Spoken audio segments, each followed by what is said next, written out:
Hello, my name's Don Hart. I'm the Vice President of Training and Development at IDCWIN. Last July, I introduced to the advisors at IDCWIN to the 3 kinds of money and the 10 questions that could change your life and your clients' lives. At the end of this video, you're going to see the 10 questions and how they should be rolled out with your clients to elicit the information that you need to find out if they're losing money unknowingly and unnecessarily. Those 10 questions will give you a roadmap to satisfying your clients' goals, needs, and wants. Take a look at the 10 questions now, and if you have any comments or questions, give me a call at the email address or phone number at the end of this video. Thanks very much, and enjoy. Is that there are places in your financial life today where you're losing money unknowingly and unnecessarily. And your clients are losing money unknowingly and unnecessarily. So an approach, a phone call from you to your clients today, after this meeting, I'd have no hesitation on calling a client tomorrow that I knew was going to fit the criteria that I'm going to show you. If you were losing money unknowingly and unnecessarily right now, when would you want to know? Right away. That's the answer your clients are going to give you on the telephone. You're going to ask them, you know, I just went to this seminar and this guy talked about some concepts, and I'm going to ask you a question. If you were losing money unknowingly and unnecessarily right now, when would you want to know, Mr. Client that I've known for 10 years? Your client of 10 years is going to say, right away. Simplified fact-finding form, right? Instead of going through a complete fact finder, I'm going to ask them some specific things about what it is they've purchased. So you've got a few things on your list? Answer this question. What do you like most about those things you've purchased? Which one do you like most? House? Why? Because I enjoy it. Yeah? I live in it. I work out of it. I enjoy it. Is that something that you're going to sell when you go and retire and you slow down, or you're going to downsize? You're going to maintain that house and stay in there, right? Until I die. Okay, perfect. So that's important to know, right? Because I'm not going to go do a reverse line of credit on his house necessarily, as he loves his house. I could go talking more about your house, your wife, how much she loves your house and all that stuff. But emotionally, I've got to get to the emotional side of why that client has what he has. Would you put down as your number one asset that you like most in that list? I'd probably say my house too. Your house? Okay. God, guys like real estate here. So what don't you like about your current financial position? Mark that down. What currently do you not like about your current financial position? The mortgage? Okay.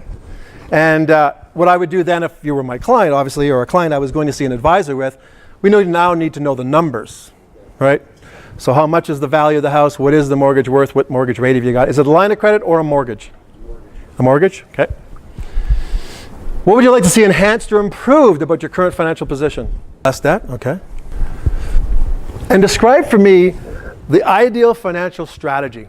If you could come up with the ideal financial strategy, what would it look like? What I ask people sometimes on this question is, if you could design a product or a strategy, let's go with product for a second.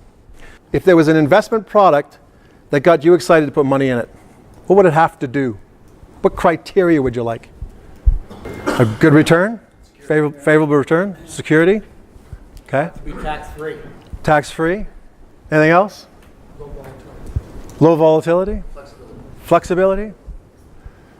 Anything else? So what's been your past experience with your planning for your financial future?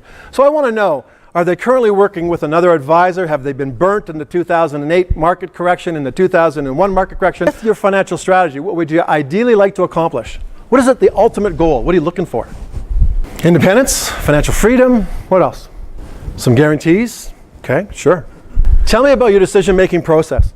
So let's go through an example with somebody real quick. I'm going to use you because you look like a sharp guy, that nice blue shirt. It's okay if I ask you a few questions? No. Okay, no problem.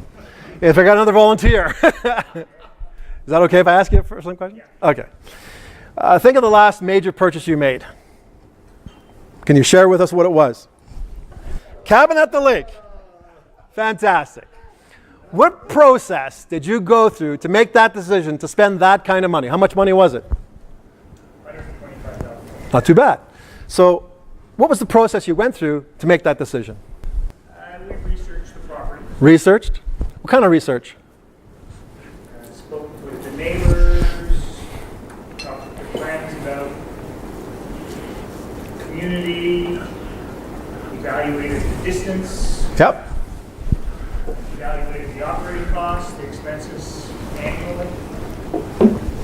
Sounds pretty analytical. Are you a pretty analytical guy? A boat too. So you went through an analyzing process, so an analytical kind of process. Good. So I need to know that, right? Because if I'm going to present to this person, do you make your decisions based on analysis like that or more of a gut reaction?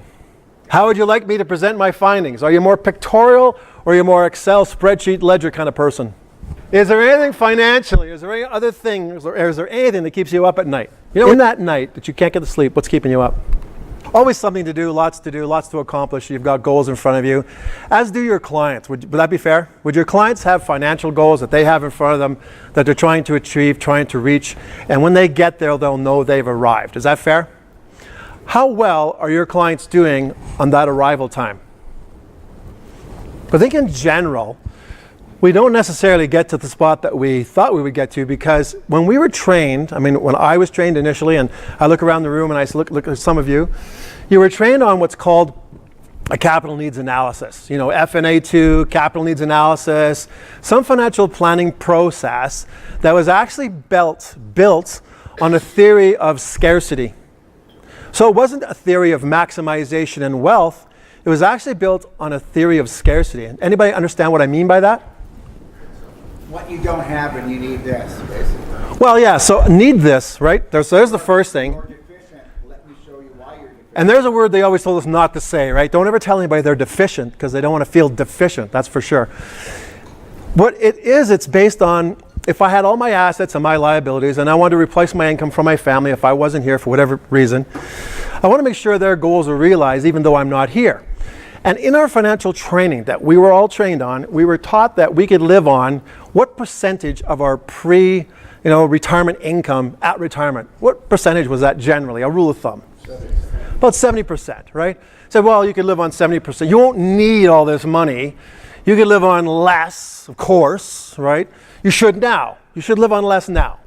And by the time you get to 70, you're for sure going to live on less because you haven't reached the goals and things that you want to achieve, and you haven't really arrived. So I don't ever not want to arrive. I want the best shot financially of arriving. You? I want to give myself, through your help and your clients, the best possible shot of getting to the goals and objectives they're trying to reach. And I can only do so much, right? I can't give a guy a raise. I can't give a couple more money. What can I do? What kinds of things can I do to make sure they reach their goals financially? Anybody? What are you doing now? Still working on building their wealth. Building their wealth? Working on a budget? Educate them? I think education's a big thing. What's the trouble with budgeting? Working on a budget? They don't work. Nobody wants it. They want them, they don't work. They all say they want them. They all try them for a while, and then they don't do them, right?